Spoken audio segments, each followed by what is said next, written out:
7,400 টাকা। তো লাভ কত?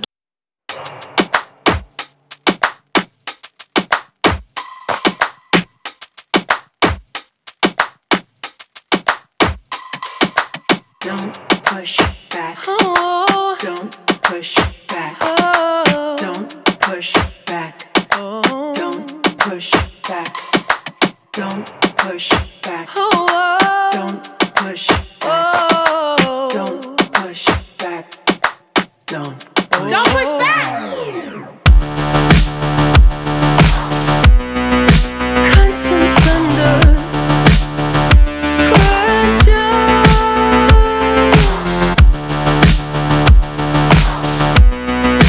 Conscience under pressure.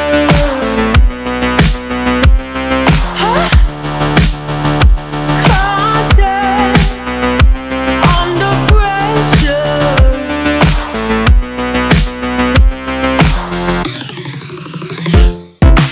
You can shake it anyway.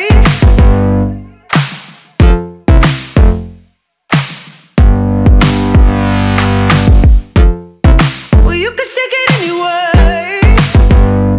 Oh. Well, you can shake it anyway. Oh. Well, you can shake it anyway. Push back. Don't push back.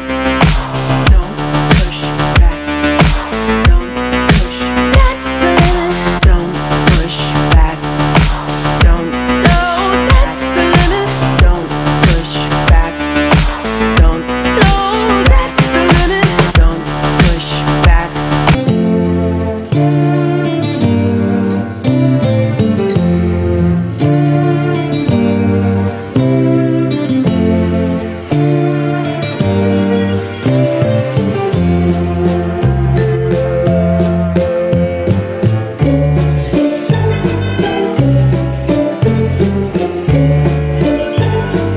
এটা আমাদের Birampur rail station, দেখতেই পাচ্ছেন আমাদের Birampur rail station. এটা হলো Dhaka road, এইদিকে ঢাকা যায়, আর এইদিকে আছে নীলফামারী, চিলাহাটি, দিনাজপুর। এই তারটা দেখতেছেন, এই তারটা কিসের বলতে পারবেন? এই তারটা হলো ঢাকা যাওয়া তাপবিদ্যুৎ কেন্দ্র। ফুলবাড়ি যে কয়লা খনি, ফুলবাড়ি কয়লা খনি থেকে ঢাকায় গেছে এই তাপবিদ্যুৎ কেন্দ্রের তার। তো আমাদের ফুলবাড়ি খুব নিকটেই, আমাদের পার্শ্ববর্তী থানা। তো নবাবগঞ্জ আমি আসলাম, দেখতেছেন এটা রোড, এটা মহিলা কলেজ রোড বলে। এই রোড দিয়ে আমাকে এখন যাওয়া লাগবে বেকারিতে, সর্বোচ্চ 2 মিনিট লাগবে। এখন সামনে যে বিল্ডিংটা দেখতেছেন গ্রিল করা, সেটা আমার বেকারি। এটা দেখতেছেন বেকারির স্টোর রুম, এখানে মাল স্টোর করে রাখে। আর পাশে দেখতেছেন এখানে সিঙ্গারা, বালিশে, সামোসা, বিস্কিট, মেলা ধরনের আইটেম রাখছে। যার যেটা লাগে চাই সেটা নিয়ে নেয় এখান থেকেই। তো এখানে সব কিছু আইটেম পাওয়া যায়। তো দেখুন আমার স্লিপটা, আমি 12,670 টাকা মাল নিয়েছি, 1270 টাকা কমিশন। যারা বলে লাভ নাই, দেখুন লাভ আছে কি না এখানে। তো মাল নিয়ে আসলাম রাইসা বেকারির থেকে, বৃষ্টি পড়তেছে এই জন্য পলিথিনে ঢাকে নিছি, দেখতেই পাচ্ছেন। তো এখন যত তাড়াতাড়ি আমি কাটলা যাইতে পারি তত তাড়াতাড়ি আমার জন্য ভালো। বৃষ্টি পড়তেছে ভাই, তবে জোরে, খুব একটা জোরে না, অল্প অল্প করে ঝিরি ঝিরি বৃষ্টি পড়তেছে। তো আমি মোটামুটি 5 কিলো চলে আইছি, 5 কিলো 6 কিলোর মতো চলে আইছি, যাচ্ছি বিরামপুরে।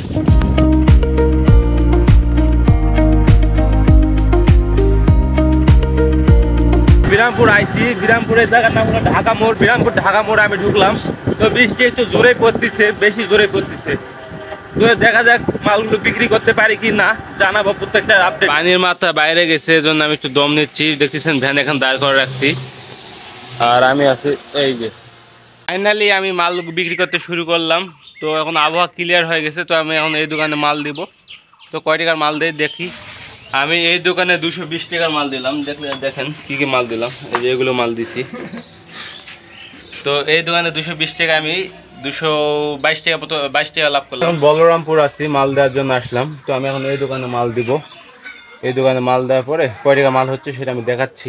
কারণ বৃষ্টি হয়েছে, এখন লেখালেখি একটু সমস্যা, বর্ষাকালে একটু সমস্যা হয়। তো কিছু করার নাই ভাই, মানে নিয়ে চলতে হবে। আমি এই মালগুলো দিলাম, মালগুলো দিয়ে এই কত বিলাইছে, 200 টাকা বিলাইছে, না খাজা নেই, 200 টাকা বিলাইছে এখানে। তো আমি এখন বলরামপুরে আছি, এই দোকানে এখন মাল দিব। তো আপনারা যারা এই ব্যবসাটা করতে চান তারা এই কাজটা করতে পারেন, আগে মালের স্লিপটা করে নিতে পারেন, তাতে ভুলের সম্ভাবনাটা কম হয়ে থাকে। তো আমি এখন মালগুলো দেই, তারপর আবার কথা হচ্ছে। আবার দোকানে আসলাম, এখন এই মালগুলো উঠাই নিব, উঠাই নিয়ে যাবো আবার বেচার জন্য। তো উঠাই নিয়ে তারপর কথা বলছি, চলো। তো মালগুলো আমি উঠাই নিলাম, উঠাই নিয়ে এখন যাচ্ছি বেচার জন্য, চলো বেচাই। তো আমি এখন আছি বারেক ভাইয়ের দোকানে। তো বারেক ভাইয়ের দোকানে আজকে হালখাতা মালটা দেওয়ার জন্য আছি। বেকারি মাল নিবে না সে আজ, শুধু হালখাতার জন্য বালিশা 15টা আর সিঙ্গারা 15টা নিবে। তো এখন সেগুলো দিব আমি। তো দেখুন আমি সিঙ্গারা আর বালিশগুলো দিচ্ছি বারেক ভাইকে। তো আপনি যে এভাবে মাল দেন, আপনি যে মাল দেওয়া শিখেন, তাহলে আপনার কাছে কোনো ব্যাপার না। আপনি একটা দোকানে অনায়াসে 500, 700, 1000 টাকা মাল দিতে পারেন। তো দেখুন কিভাবে মালগুলো দিচ্ছি। বারেক ভাইয়ের দোকানে কয় টাকা মাল বেচলাম দেখতেছেন, 1140 টাকা মাল দিলাম তাকে। তো 1140 টাকা আমাকে দিচ্ছে সে, কোনো ঝামেলা নাই। এই হচ্ছে আমাদের বর্ষাকালের পরিস্থিতি। বর্ষাকাল আসলে এরকম কষ্ট দুর্ভোগ আমাদের মাঝে আসে, তো কিছু করার নাই। এই হলো ভাই রাস্তা, এই রাস্তা দিয়ে এখন যায় মাল দেওয়া লাগবে আমাদের। কিছু করার নাই ভাই, কিছু করার নাই। আমি চাপে আছি, দোকানদার চাপে না। তো পার হয়ে রাস্তাটা হয় কাদো পাড়ি দিয়ে সেখানে লাভ কি হলো, আমি এই দোকানে মাল দিলাম। এই দোকানে কয় টাকার মাল দিলাম আপনি একটু আপনাদের দেখাই, দেখুন কয় টাকার মাল দিলাম আমি। তো এখানে আমি 912 টাকার মাল দিলাম। তো 912 টাকায় একটা দোকানে আমি 90 টাকা লাভ করলাম। তো এত কাদো একটু তো সহ্য করা লাগবে ভাই। দোকানদারকে ফোন দিয়েছি, দোকানদারের ফোন বন্ধ পাচ্ছি।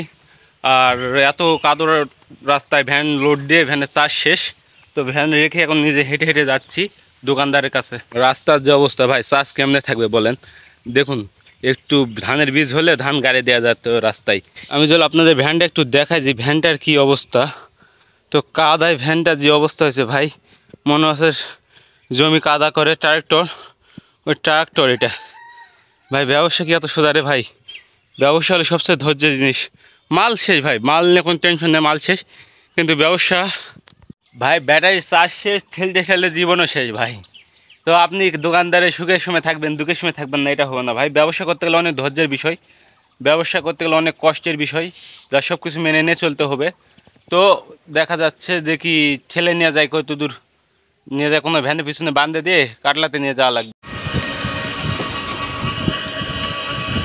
পাটনচড়া থেকে কাটলা নিয়ে যাচ্ছি ভ্যানটা আমি, 50 টাকার ভাড়া নিল আমার থেকে। তো আমি ভ্যান চার্জে লাগিয়ে দিয়ে আসলাম, চার্জ শেষ। তো চার্জে লাগিয়ে দেওয়ার পর এখন বাড়িতে যাচ্ছি। বাড়িতে যাই গোসল টোসল করে কয় টাকা বেচে আসলাম সেটা দেখাবো আমি। আজকে বৃষ্টির জন্য বেচা কিনা খারাপ। নোট আসতে দেখতে পাচ্ছেন 7,000 টাকা, আর পয়সা এসছে 400 টাকা। এই মোট 7,400 টাকা। তো লাভ কত হলো? 740 টাকা লাভ হলো আজকে।